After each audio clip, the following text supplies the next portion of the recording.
I lay on the table with wires attached to my arms and legs. Soon, the electrodes taped to my skin would have currents running through them. I was about to experience one of the many medical tests I've been subjected to over the past few years. The uncertain outcomes and pain of these tests have made this season a very lonely one. It's times like these that I wish God would be sitting across the table from me, physically present to comfort me. When life was simple, I was almost okay with the intangible God. 1 John 4 verse 11 and 12 seems haunting when you're looking for comfort. No one has ever seen God. It's an expression that exemplifies loneliness. Why the stark contrast with the surrounding text, which focuses on God's presence and love?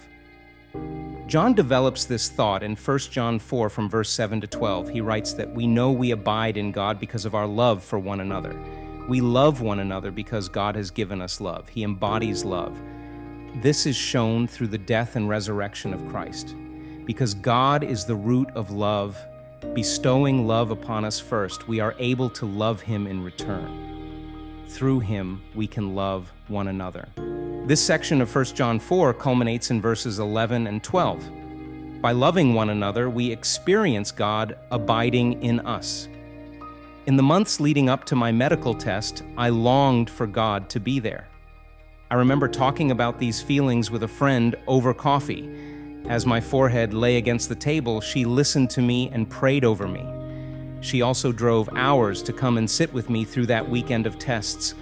Her presence made me realize that the tangible God I desire is already present in His community. As I lay on that table, I could have felt lonely. I will not deny that I was still scared, that the uncertainty no longer bothered me. But as I stared at the ceiling, I soaked in my friend's presence and love.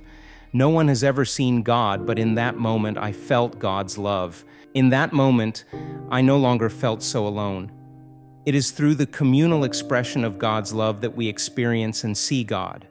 Dear friends, since God so loved us, we also ought to love one another. No one has ever seen God, but if we love one another, God lives in us and His love is made complete in us. 1 John chapter 4, verses 11 and 12. Read through this passage repeatedly. Think about how this passage relates to the context of the book. Pray through it. Ask God to show you how He is present in your midst, and consider how you can show His love in community.